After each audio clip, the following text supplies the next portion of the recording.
Okay, sounds Want great. to. Well, let me start by introducing myself. I'm Vonda Lefevre. I'm the founder of Flower Click, and I think my eyes are helpful in this situation because I've been in the business so long, starting as, working in the shop, bucket washer processing, and all the way up through to what I do today after being an owner of a shop. So I've seen a lot of things. So, Lori? I am Lori Wilson. I am the Director of Community and Education for Flower Click. It is nice to meet you if I haven't met you before. And I bring a lot of conversations that are in my head from talking to flower shops about the good, the challenging, um, and what it takes to run a flower shop. So that is my perspective. Okay, and I am Ellie Lefevre. I'm technically the creative director at Flower Click, but we all wear a ton of different hats here.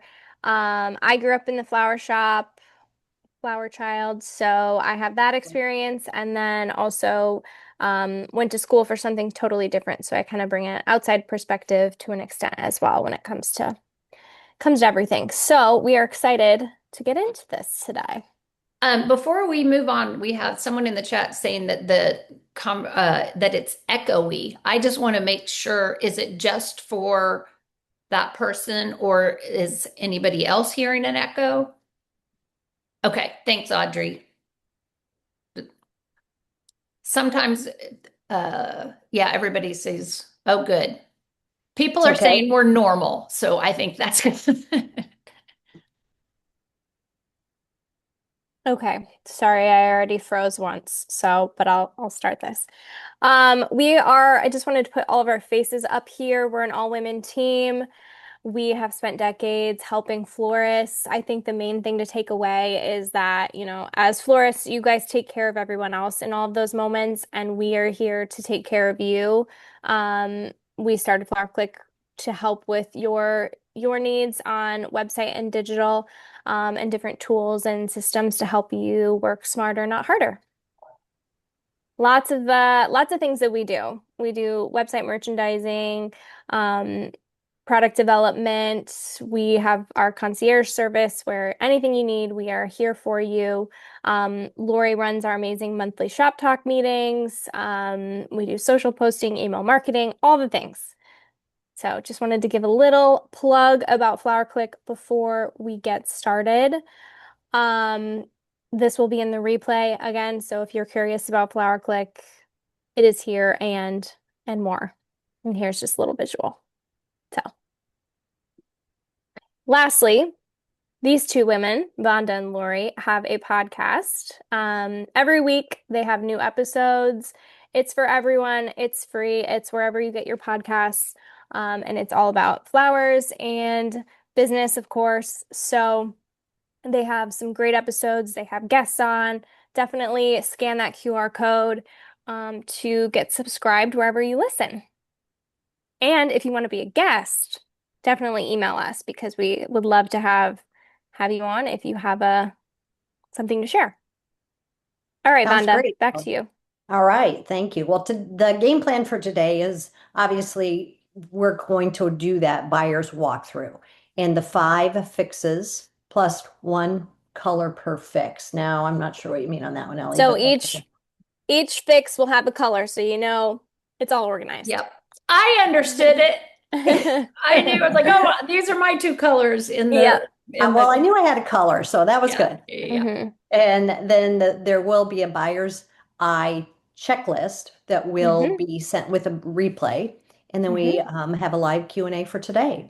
So let's get rolling with it. And I want to start this by saying, if I had purchased your flower shop, I would have already looked at all your financials, right? I would have checked your P&Ls for monthly and year-end tax returns, everything. So that's going to give us a little bit of perspective on what I'm looking at on my part, because we know that the financials are important, but there are things that you can fix in your shop starting today that are going to make a big difference. And that's what this is all about today. So I'm turning it over to you, Ellie. Okay, so first color is light blue. I'm fix number one, the first 5 minutes. So Most of you guys, you may do a really good job with this, but I wanted to do a refresh on what it looks like going through your shop because day by day, even in your own house, you get used to things. You don't notice the cobwebs in the corner or things that could be improved. So this is just kind of for you to step back. If you want to go to the next slide, we can get into it. So it starts before your door. And, when I visit a new town and I even just drive by a flower shop, I can get an impression just in the car, even, right? So you want to make sure your curb appeal is strong and enticing. So like the first one, can a stranger read your sign, your hours and open or close sign from a moving car? If you're in a drivable area, that's really important because that is marketing. Next is the 15-foot zone. So do you have cobwebs up top on the ground, cigarette butts by the door, anything that's faded? It's easy to filter those out day after day, but to somebody brand new, that's the first thing they see. Third thing, dying plants. Along this line, if you have a silk display in the window and the flowers are faded, all those things definitely give that impression that maybe they don't want to stop in those doors or call because that's kind of the impression that they're getting. So like this says, anything wilted kind of whispers, imagine what's in the cooler, right? We don't want that. And then the time capsule. I can't tell you how many shops, you walk by and you see those old posters and the old tape in the window. That really dates your shop. So just make sure that you have that stuff cleared up, especially if it's an old event or something that's in the past. It does make that impression. So just kind of taking a step back, making sure that you have that great, fresh, alive looking curb appeal as the florist. The next one I want to talk about, and I'm curious, I'd love for you guys to chat in about this on ADA accessibility. I feel strongly that, it's important and the doorway is a decision, right? So 1 in 4 adults lives with a disability. And so it doesn't just, you know, if you don't have that entry that's ADA accessible, it might not just lose them as a customer, but everybody else that they shop with, right? So checking your threshold is important and what workaround you can have. So can a wheelchair, a walker, a stroller, are they able to get in without any assistance? If you rent and you can't build a ramp, can you have some sort of a portable ramp and then that wireless doorbell so that they can access your business? Along that same line, the door.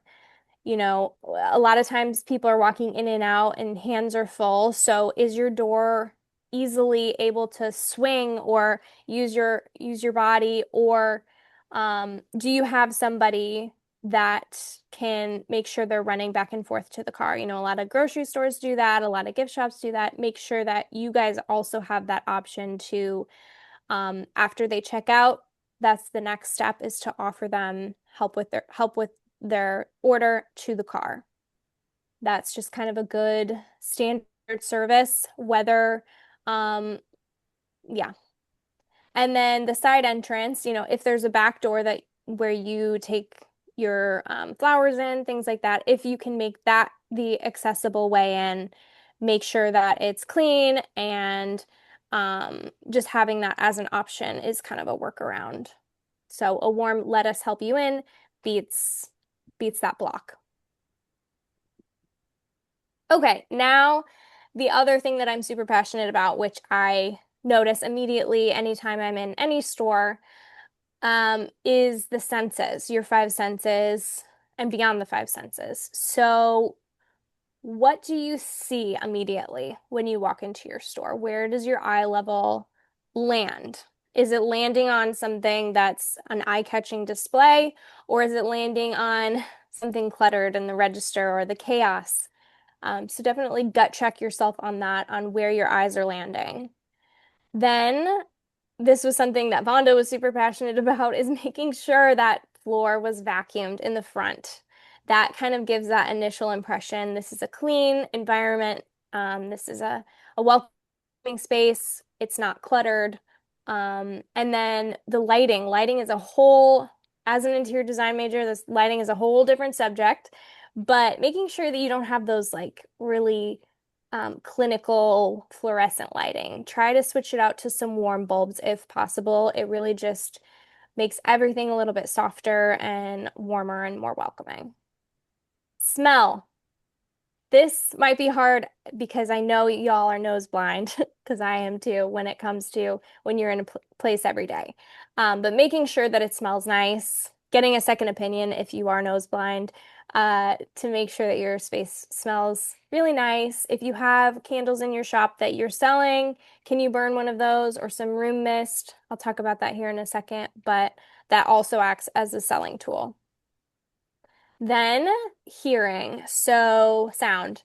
Um, if you have a door chime, count the seconds in between when you hear the door chime and when an employee offers, how can I help you today, or what are you looking for?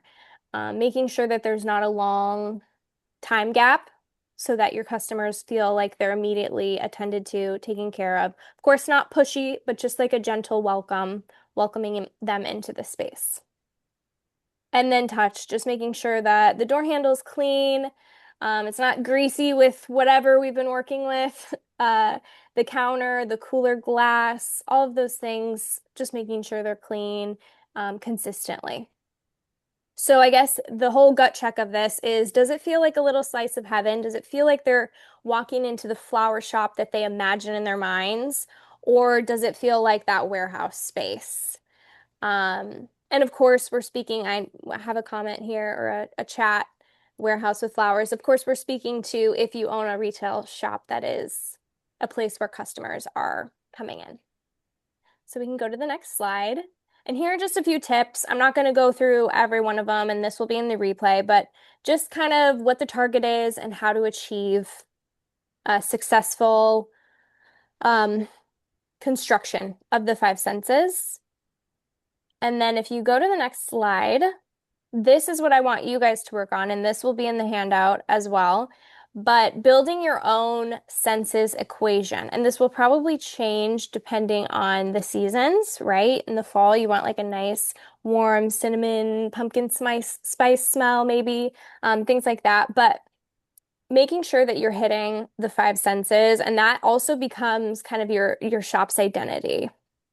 If you go to the next slide, you can see kind of this is my mood board of things that I saw, especially when I was thinking about this as I was doing the presentation, and I realized that when I go to the eye doctor, I get a little peppermint candy here, soft peppermint. When I go to the foot spa, I get the strawberry candies. My husband always picks up a sucker at UPS. These are just like little tiny touch points. So, what do you want? Do you want a little candy at the front as the florist? What do you want to be known for with that little extra treat? The other thing I just wanted to mention, I know you guys, a lot of you shop on Fair, and I just wanted to draw attention to this brand. It's called Room Smells. I picked up one of these. It's just a room mist, fragrance mist for the air, or fabric or whatever. And I have the Amalfi Coast one. It smells incredible. So, just wanted you guys to check that out. If you want to carry that stuff in your shop, the little store that I go to and get it always sells out. Smells incredible. And that might be one of the options for a signature scent for your shop. So if we go to the next one, if I owned a flower shop today, this is what I would do for summer. I would have a beautiful kind of sunny design sitting there, whether it's if I have a little cooler or just on the front counter. I would have the Amalfi Coast room spray with like a beachy candle. I would have Sunny Radio playing on a playlist, and which is Vonda's favorite. And I would make sure to greet them immediately when they walk in. I would have a little cleaning kit in a little, you can pick those up at Dollar Tree, a little basket that has, cleaning cloth and Windex and disinfectant so that easily I can go out to the front room, do a little refresh while there's a lull in the day. And then I love the strawberry candies, so I'd have a cute little dish of those by the register. So hopefully this gets your wheels turning on building your own senses equation to make sure that you're kind of delivering that pleasant experience throughout all the senses for people in your shop. Here are your action items. Again, this will be on the checklist, so don't worry about writing this stuff down. So you're going to do the stranger walk. You're going to set a timer for 5 minutes, go outside your shop, do the walk, write down or even do a voice memo of what you're seeing, observing, things that need to be fixed. Sometimes, number two, taking a photo of your shop, it shows you a different lens than you would see with your eyes, so that might help. Checking to make sure that people are getting greeted immediately, and then consulting somebody else, especially for the nose test. Having somebody that isn't in there all the time kind of give you that second opinion on what they see or smell or hear can be super valuable. So the takeaway is that your shop gets judged before the door when they're going 30 miles an hour, when they're walking by, when they're getting a glimpse in but not going in. So making sure that all of that is up to par. And then the senses, making sure that you have your own senses equation and have fun with it. Ellie, do you have a Wow. second for a quick question? Yes. Holly from Holly Springfields is asking if that is the Bridge 9 cents. Is that the that you were Um, Amalfi Coast? Is that the label? it's called Room Smells, I think. If you go back Okay. a few slides, it's called Room Smells. Room Smells is the shop and the brand. Okay. The All labels right. aren't like the cutest, but it smells incredible and it lasts forever. So, yeah, Room Smells. And then Heather just says we have an issue when we keep the door open or use an essential oil diffuser. This, the scents get drawn into the cooler. So smokers outside, Mm. since there's a laundromat 2 doors down, we can't smell the smells in the store, only in the cooler.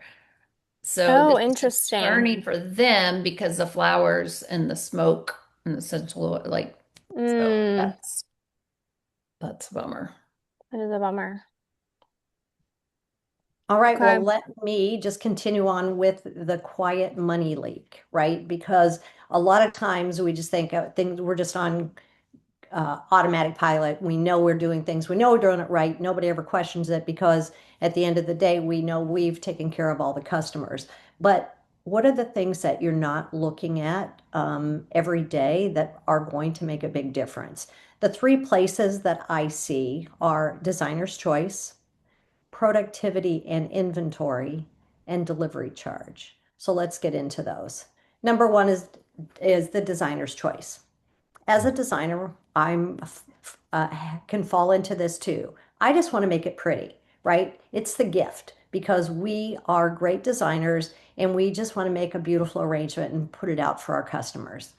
But the problem is when we have a designer's choice, a lot of times we're not working with a recipe or we're not calculating that design when it is completed to go out the door. And I've talked to, I would say, hundreds of shops who say, my designers do not want to work with a recipe. They know what needs to go in that design and they can do it and they don't put too many flowers in that design.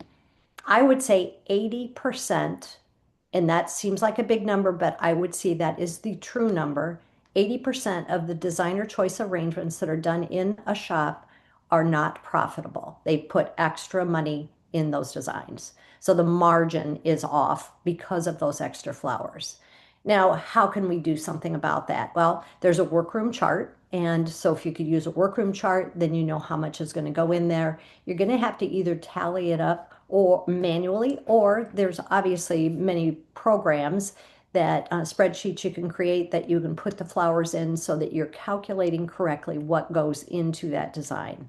And then really you're going to be able to show it to either a co-worker, your manager, or someone to make sure that the flowers that are going in there are hitting the mark and not going over. And I'm going to show you an example here because it is so true on how easily this can be done.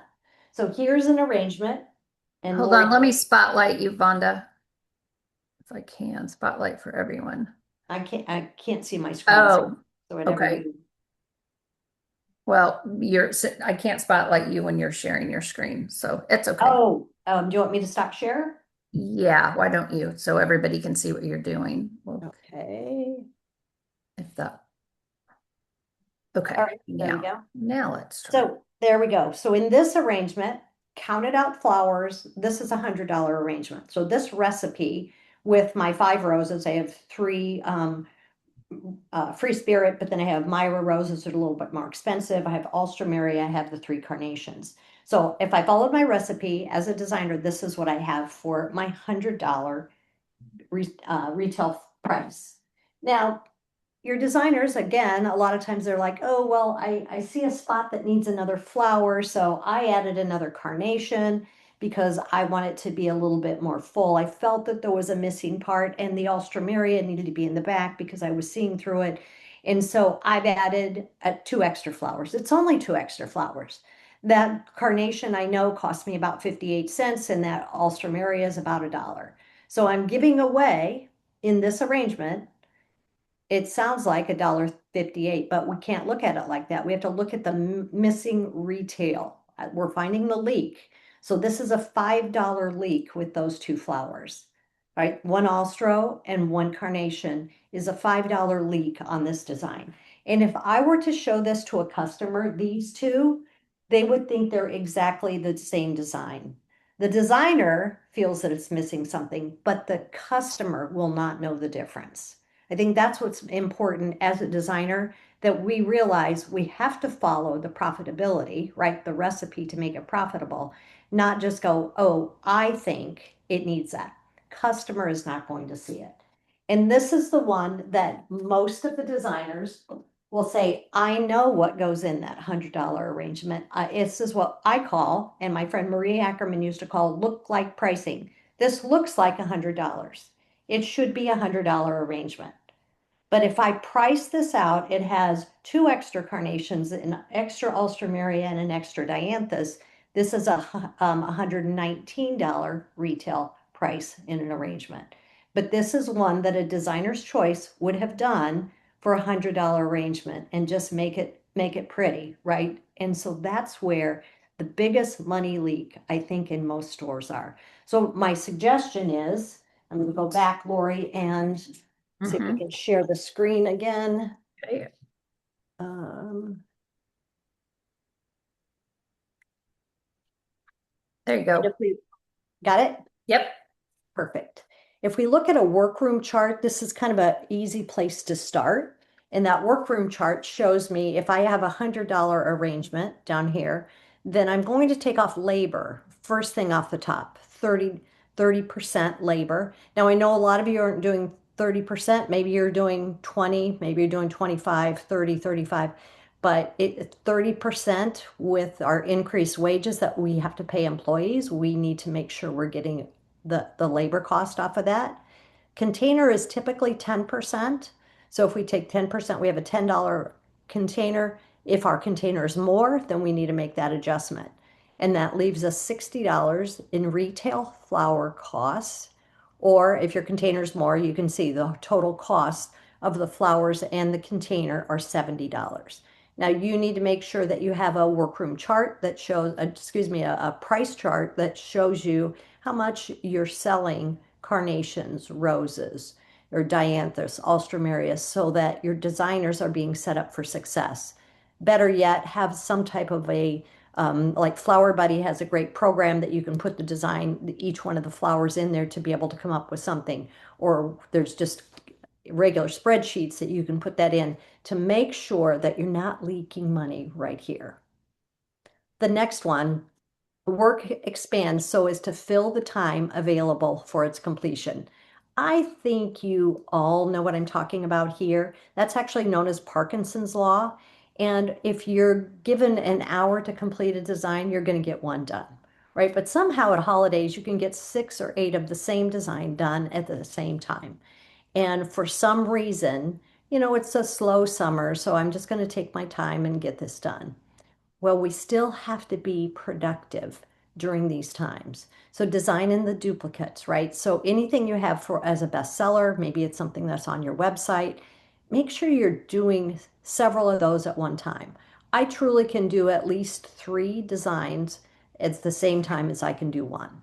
If I'm just doing production line or really copying that one design, one recipe, batching it where it makes a huge difference on how productive I can be. Then you're like, well, I'm not selling 3 designs. Why do I do three? Take that one design, put the tag on it, and it goes out the door for your order. Your next two are going to go into the cooler. You're going to tell the front room, which Lori will get into, that you have those ready, that people who are coming in the store will pick them up, or on the phone, the next phone call, you're going to sell that design. So it's not going to just sit there and go to waste. It's your designers have been extra productive and you're going to be able to work through those. The other is inventory alert. And this truly is where I find a lot of leaks in money, right? This is where those hidden treasures, you walk into your back room. This is a big challenge for you. Go in the back room and see where are those extra containers. You bought them on a special, they're still sitting back there.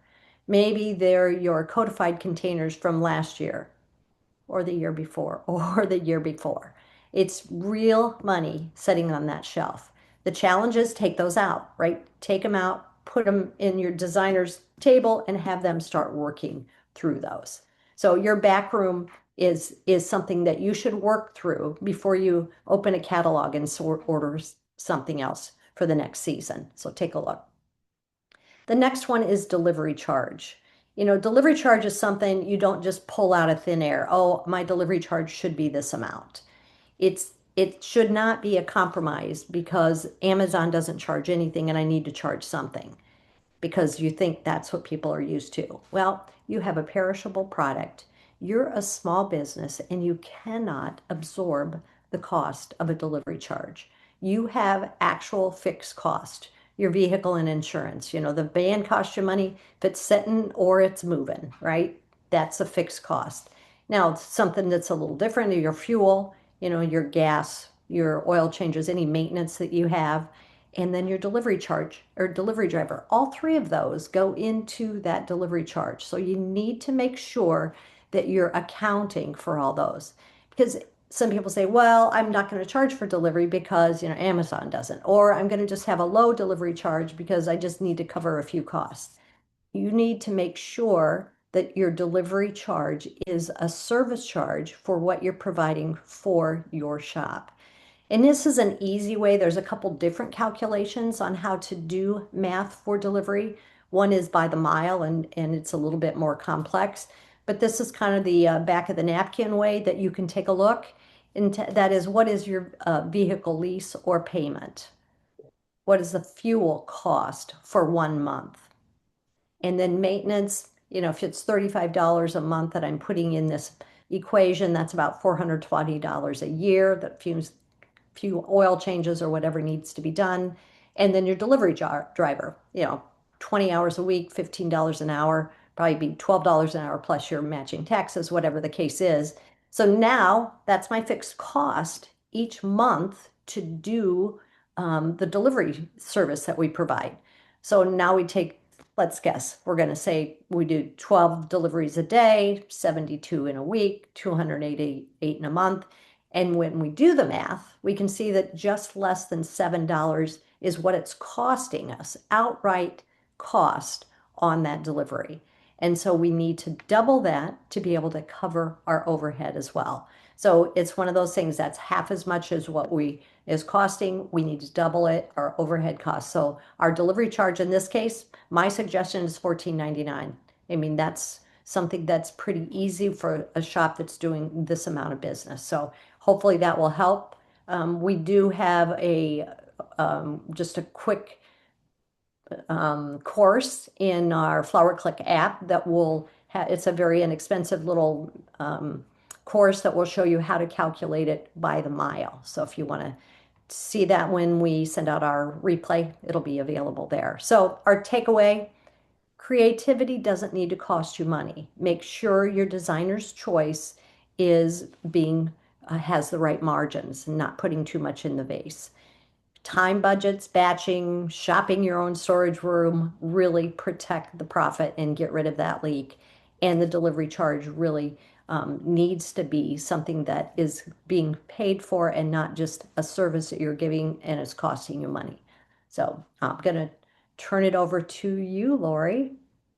Okay, that was a lot of really good information. Vonda, there was one question. If you'll check the chat from Heather, one of our Flower Click members, Uh-huh. regarding the spreadsheet Okay. of profit. So I answered yes, but I feel like you can elaborate if you need to. So Yep. let's move on to the culture that you are accidentally or intentionally building. I don't know, but I just purchased your flower shop. And here's what I'm going to say.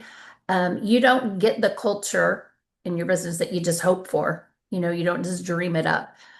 You get the culture that you model and that you tolerate. So culture is built in three different rooms, and I'm basing the rooms on communication, teamwork, and customer experience. So if I was to sit in your shop for a week and just sit on a little stool in a corner, be a fly on the wall, I would learn a lot about the culture that you have built. I probably wouldn't even need the full week, but these are the things that in my experience I have realized the culmination of these three built done in a healthy way create a really, really positive culture. So how your team communicates with each other and your employees. Also, oh, what's going on? How they work together, and ultimately how your customers feel about the culture when they walk in. So number one, communication. If you guys know anything about me, you know I am the queen of important communication. I feel like it is the number one thing in any kind of business. Your culture will rise or fall. Your attrition rate will rise and fall depending on how you communicate. So we're going to talk about these three important bullet points that fall under communication, because confusion among your employees just creates frustration, but clarity is going to create confidence. So clarity beats assumptions all day long. What are you assuming that your team already knows when they walk in the door for a day? I talk to so many flower shop owners, and I love every single conversation I have, because the many of them that are self-aware realize the thoughts they have in their mind about how the day should go don't always get out of their mind, out of their mouth onto paper. And so when you don't do that and you assume your employees know what you think the tasks of the day should be or the promos of the day, you're not creating a safe culture. So if you want something done, we know you need to say it 7 times to make sure they understand. You can't just say, hey, I want all of the plant sprayed today. Like that needs to be said 7 times, even if you may be good. Okay, do you guys understand what the tasks are for the day? Repeat them back to me, just so we're all on the same page. You can make it about you. I want to make sure I was clear. You have to be clear if you want your culture to function well. The next one is be approachable. If your employees are afraid to ask you questions because you give off a vibe, your culture is going to diminish over and over and over. It's one thing if you have like one bad day, but if you constantly give off the just do as I say and leave me alone vibe, your team is going to be, number one, confused, number two, not feel like they are cared for, and number three, they're going to be looking for other jobs. Approachability. I wrote down some notes because I think this is something that we think maybe we're approachable. I know I've had to think through this because I have learned in certain circumstances that I thought I was very approachable, and turns out I'm really not sometimes. Your team should feel comfortable coming to you and saying, hey, I don't understand, or this wasn't clear to me. Can you go over this again, without fear of you rolling your eyes or crossing your arms or giving off some nonverbal shame. And I think we don't really realize we're doing that when we do it.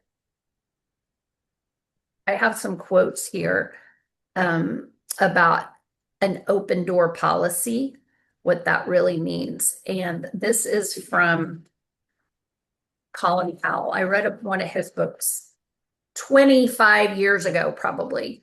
And he emphasizes that a leader must be accessible enough that followers are still bringing them problems or concerns. If your door is open, or you feel like your door is open, but employees are not approaching you, then that is a failure of leadership.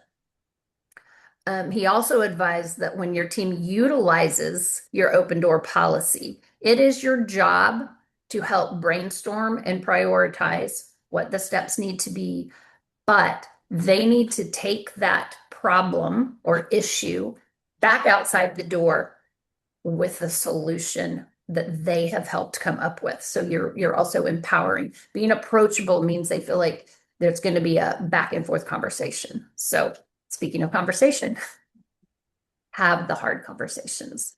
The ones that you are avoiding now are usually the ones your culture needs the most. We talked about that just this week.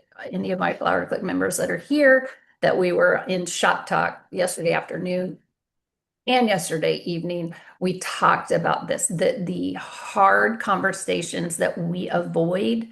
And the longer you avoid them, the worse it's going to be.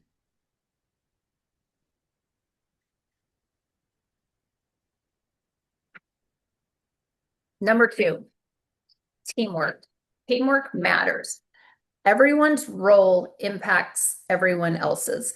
In our industry, one thing I've noticed is that flower shops, because if you're a medium to large size, everyone has like designated spots. So we tend to be siloed in our jobs just because of the way our industry works.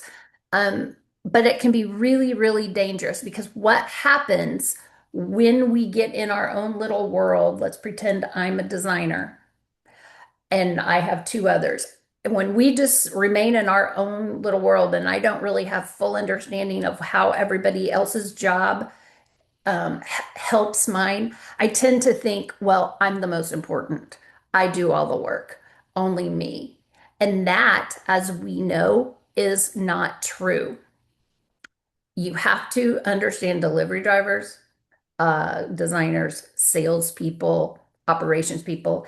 Everybody matters. And you, as the owner, need to make sure that people are aware of that. Salespeople, they don't just answer phones, they set up the designers for success, right? Delivery drivers, they don't just get it from point A to point B, they are literally representing your store and making sure the designer's beautiful arrangement gets there safely so that the person can be so happy, take pictures, post it. It's like the whole system. Replacing the "it's not my job" with "how can I help?" I've heard a lot of people, even employees in shops that I talk with because they're in our prep school or maybe in the sympathy design or whatever. And they say this, and I'm always taken aback because I feel like no matter what, everyone that works in a flower shop should be able to answer a phone, or everyone that works in a flower shop should be able to wash buckets. You need to just jump in and help, right? We need to be way more team oriented than, oh, I just am going to stay here in my little thing. So if I saw that in your business, it's one of the first things I'd change.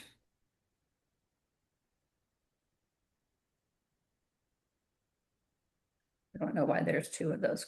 Go to the next one. There we go. Customer experience. This is one Vonda was referring to. So customers feel your culture. The minute they walk in your shop, the minute they talk to you on the phone and they hear the tone of your voice, every interaction matters. Consistency creates trust, and your team is your brand. So how is your phone answered? How are the customers greeted? Does everybody say, "Welcome to Vonda's Flower Shop. It's so great to meet you. Can I help you?" Or what is it? Is everything the same? Every interaction that your team has with a customer is either creating a loyal customer or eroding your brand. So think of it that way. Consistency is so important. Um, I have a friend who, well, my son's girlfriend works at Target. She's one of the managers. And one day she was explaining to me how she was real worried. She had a day off, but her other manager was upset because the B team was there. And I was like, "What's a B team?" Like, I thought they were just all, she goes, "It means they're just not as good. It's just a group." I'm not saying this is every Target. I'm so this is, but she was saying they're just not as good of employees. It's the people on the cash register, it's this and that. And I started thinking that is a modeling problem. That is a culture problem. As a business, every single person should be doing, for the most part, the exact same thing in how you're treating your customers or how you're designing the flowers. Going back to Vonda, following the recipe on a designer's choice. Everything needs to be consistent because it affects every interaction. Now, mentally, on days that I know she's not working, I make the assumption the A team's not there. And the B team is like, "Well, I'll wait and go back tomorrow." Like, so silly, but it's very, very true. Consistency. Whether someone's working on a Tuesday afternoon or a Saturday morning, the customer should be receiving the same consistent customer experience.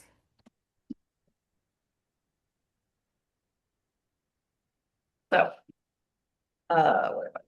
your Same team thing, is your right? brand. Your team is your brand, your logo, your website, all of those things. Very, very important. Very important. But your team is what represents who your brand is from a customer standpoint. When they walk in, the interaction, they're either going to have had the best time and they're going to say, "Ah, Vonda's Flower Shop, they are the friendliest people. I love them so much." Or they're going to say, "Wow, Vonda's Flower Shop, they are so rude. They were not helpful at all."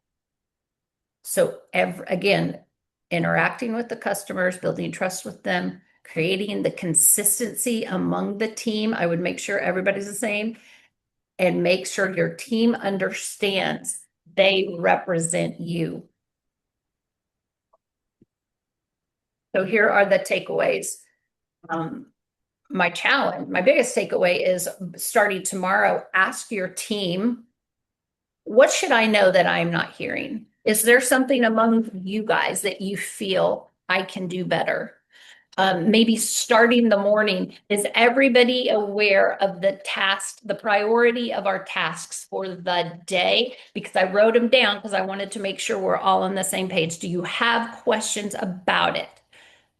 All of these things set your team up, number one, for security and, "Oh, okay, I know what's going on." And number two, creating a more positive culture in your shop. Okay, well, I'm gonna keep going. We gotta getting late here, and we apologize for that. There's just so many little parts to the fixes. And fix number 4 is the digital front door and how those little things can make a big difference in your business. There's 3 doors to check: your Google business profile, your homepage, and your pricing. So your Google business profile, that's where they're going to find you. That's the yellow pages of years and years ago. It's like they're going to do a search, whether it's the finding on Google, even if you're doing chat. It's going to look at Google business profile and see if that information is current and if it's been updated lately. So make sure that your hours, your phone, your address, any holiday schedules, like when you were closed on the 4th of July, did you put that on Google Business Profile so people knew what to expect on that? So take a look at that and always be looking at your Google Business Profile. Show customers what to expect. Upload some current pictures of your shop, indoor and out, the things that you're selling. polished product imagery included. So you want some really just snapshots of what's going on, but also really good, clear pictures. Outdated photos quietly, which you don't realize, outdate your business. I mean, if they were given, 10 years ago and you haven't put anything up there recently, they're not looking at you. Google is not paying attention to what's going on. And of course, reviews matter. Everyone knows that at this point. A thoughtful response, even to a bad review, it makes a huge difference. So really take a look at your reviews as they're coming in, make responses positive, negative, because that's what people are looking for when they're trying to make a decision whether to buy from you or not. So there's nothing you can do more important on your website than that first impression. When they land on your website, I mean, what are they seeing? Does it look like everyone else? Is it user friendly? Does it make me want to draw in and go, oh, let me take a look at that? So that it begins before a single word is spoken or read. You have less than 5 seconds to convince them to stay on your website. Is it meh or magnetic? Meh, generic, confusing, cluttered, just so-so. Or is it magnetic that it captures you, it draws you in, and you're like, I'm kind of intrigued, and what do I want to look into so I can see what's going on at this location? This is kind of like your second location, right? Because it's advertising what you do at your shop. And is it a clear message of who you are, where you are, how to order? Is it visible without scrolling? So don't make them hunt for what's going on. You should have an idea, clear idea, what they should expect when they hit that home page. Number two, number three, sorry, offer something for every budget. A lot of times people have on that home page just everything the same price, and most of the times it's a lower price. So it's that, okay, what do I look at, whether I'm on my home page or I'm on each one of the individual categories? Have something at a low end and a high end. You don't know who's going to be on your website. If there's going to be somebody who has a more budget friendly, or do you have something who is, really needs to get out of the doghouse or has a big celebration that they need something extra special for? Now, the next thing is be sure that the images are of good quality. Make sure they can see that image and know that, oh, wow, there's a good perceived value. You're going to set that price expectation right then. But many of us have for years I'm going to call it out, wire service orders. Those images are there, and everybody would say, I can't do it for that amount, or that doesn't look realistic. That's happening now with AI images. It's like, that doesn't look realistic. And how can I set myself up for success if I have something that doesn't look like a design or an image that I can duplicate and make my customer happy when they order that? So be sure that you're setting yourself up for success with the imagery that you have, the perceived value of the price that they're showing on that, because nothing says, ooh, I don't think I want to stay here and order from them, more so than something that doesn't show well for us. So also think about evaluate or elevating or enhancing, right? So we want to look at it and we go, oh, here's something at 85. If we look at candy, cotton candy sweetie, but then we look on there and there's prices to upgrade that. What can you do to upgrade that and enhance the design that they're having, and also something for a type of an add-on? So make sure they're priced correctly. Don't take that design that's already on your website and say, oh, I'm just going to be able to fulfill it for that. Go through each one of those designs at this point, really price out those individual orders and make sure they're making you money, because this is where there's a huge, huge leak in profit. So the takeaway, make sure you're looking at your Google profile. Is it accurate, complete, current? Add some things if you need to. It is your other front door. Is your home page bringing people in? Does it have all the different price ranges from low to high to show that that customer, when they land there, they can get something budget friendly or they can get something to go, wow, this is amazing. And then reviews and pricing to build trust before anyone ever calls. So I'm going to take it on to the fastest payoff. Back to you, All Lori. right. So for us, when we kind of talked through this webinar, what we were going to pick, this came pretty quickly. This was one of the first things I thought of. So there are hundreds of marketing ideas out there. We know that. But if I was to buy your flower shop today, these are the three I would start with because they're virtually free slash at least very inexpensive. So let's go ahead and move to the next one, Vonda. They also will start paying off immediately. So social media, show up. Just show up on social media, whether it's Facebook, Instagram, TikTok, whatever, whichever one. If you're not comfortable with all of them, just pick one and start working on that one. One of the biggest mistakes I feel like we make in this industry is feeling like we can only post perfection.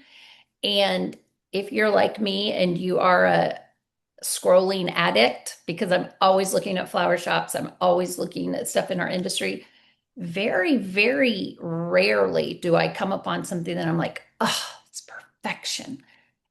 I'm not perfect. I don't want to be given only perfect things because then it makes me feel really bad about myself. So showing up is so much more important and showing up consistently than making it perfect.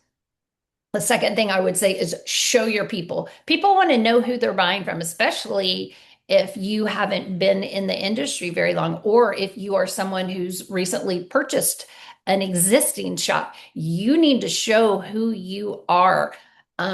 Show your designers. If they're not comfortable with their face, just show their hands. I do that to Vonda all the time when I'm making videos. Not that she's not comfortable with her face, but she's, maybe she doesn't feel like she wants to get in it. Just show the hands and the beautiful arrangements they're making.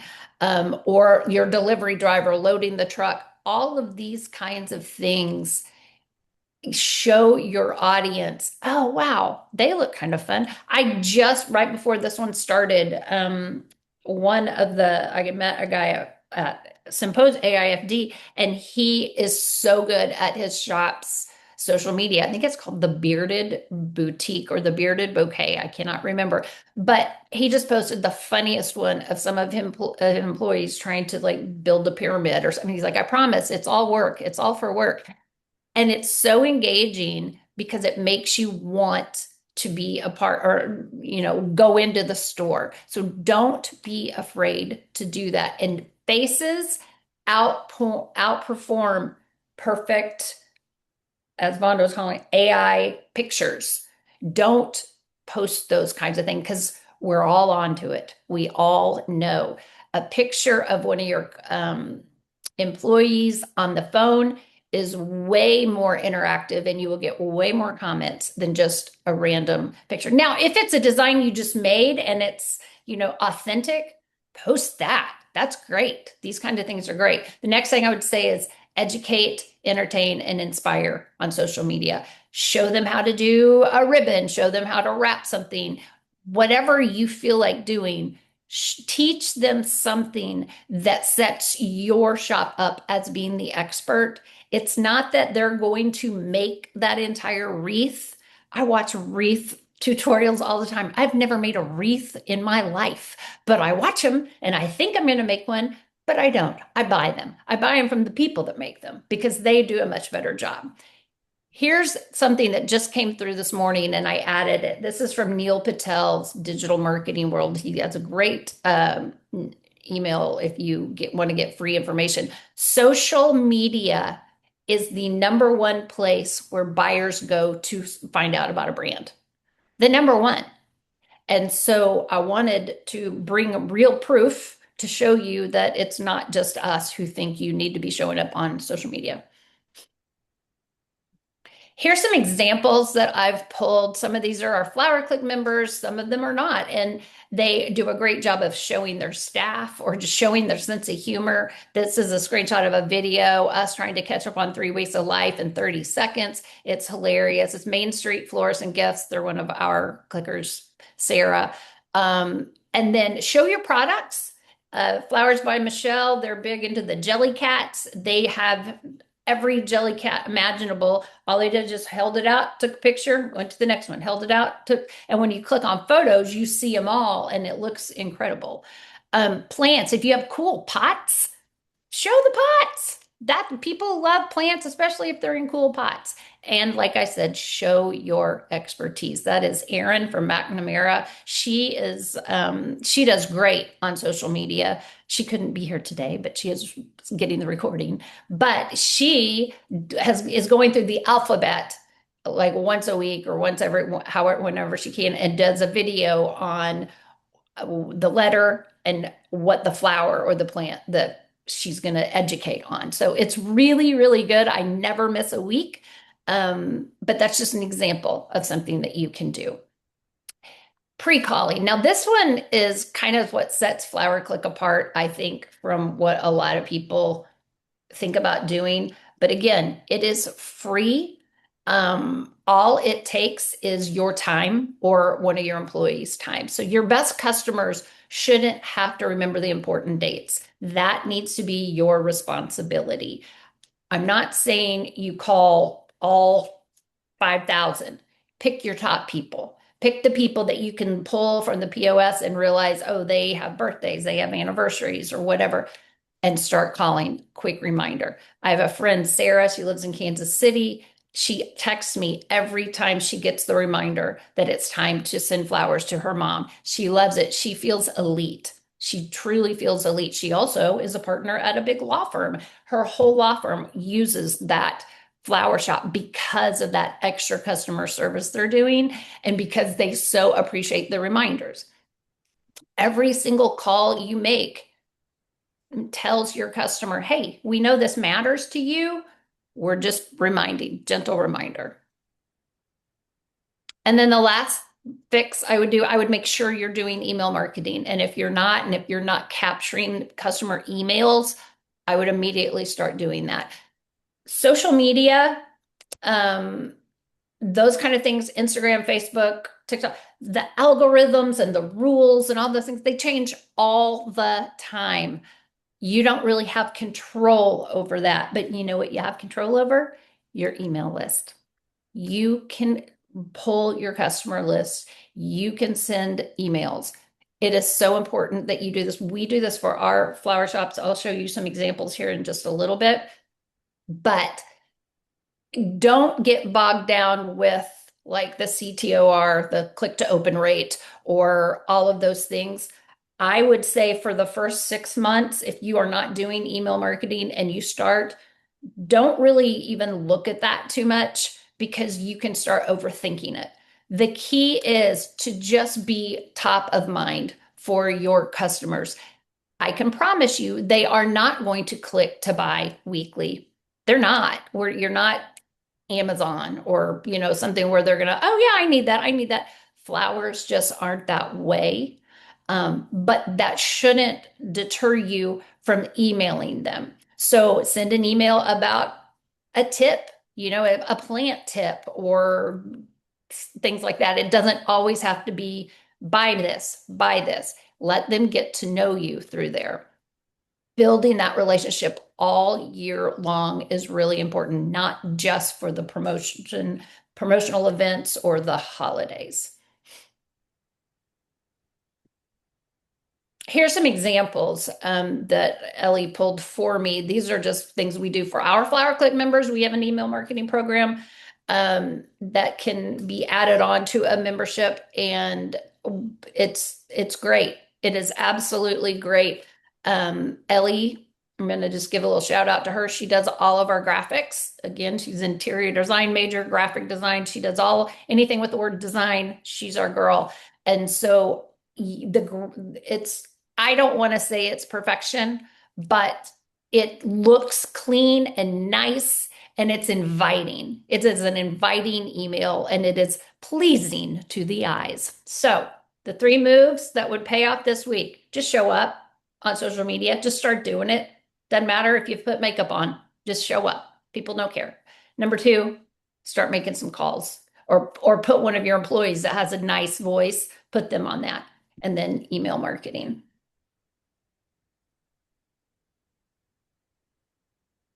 Well, this was a takeaway. We can do this. I just said the same thing. So anyway, wait, did you skip one?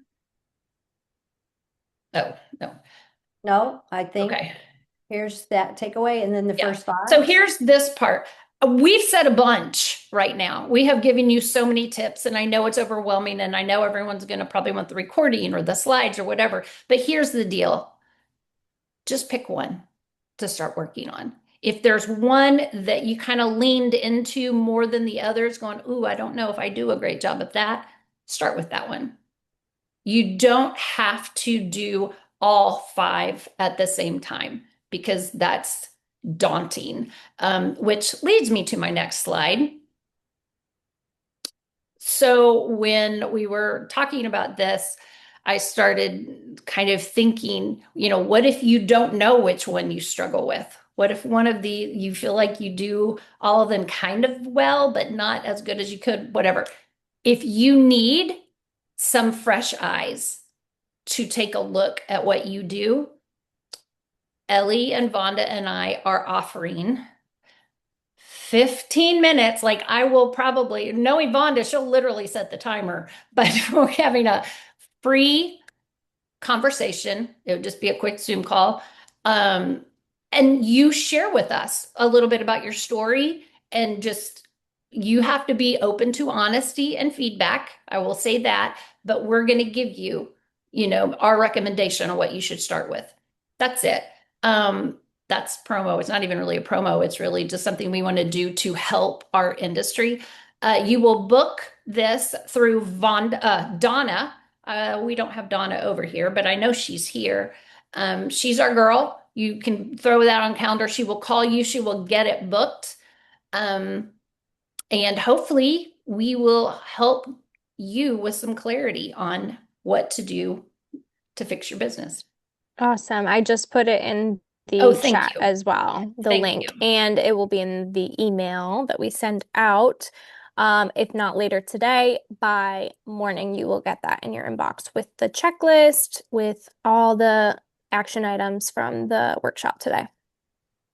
Perfect. So Perfect. And the I don't question know now is, if, yeah, I was going yeah, to say, should we just put these questions that were asked maybe in an email and send out? yeah. That's yeah. So we had a lot of people ask specific questions. Why don't you just, Mhm. we're not going to answer them, but We Ellie can put each just one on flip the through slide. them. If you have a Yeah. few minutes to stay on, you can. Yeah. Otherwise, you can drop off and this will be in the replay. Yeah. I think that's a great idea. Somebody asked about revamping the shop, color suggestions and updates. I would say pick what's good about. I mean, if you have 38 years of brand equity, don't just start fresh, right? That's your history. That's what makes you different than a brand new shop starting out. So keep all the good stuff. And I would definitely lean towards neutrals in the shop. But if it comes to color suggestions within branding, say your gift wrapping or your bags, pick one strong color and then be known for that color, right? We know the psychology of color with Coca-Cola is red and Tiffany is light blue and blah, blah, blah. Pick one color that really speaks to your shop and lean into that. And then, yeah, just switch out those light bulbs from those clinical fluorescents to some warmer bulbs, and do the five senses walkthrough. Next one. Okay, so how much retail space versus workspace? Do you allow customers into your workspace? Every square foot has to earn its keep, right? So if you have a lot of walk-in customers, you need retail space to be able to have people come in and have the experience in your showroom. But if you have very little percentage of your business that's coming into the retail space and you're a big production shop, you want to have more room in the back room for you to be able to crank out those orders, right? And do productivity and do it well. So if if you have people coming in and they want to come into your back room or they want to come in with the designers, that's going to be maybe an insurance question. I mean, quite honestly, you want them to be able to see what you're doing because that's part of their whole experience. But maybe there's some kind of a barrier that they can watch, but they can't lean into and get into that area.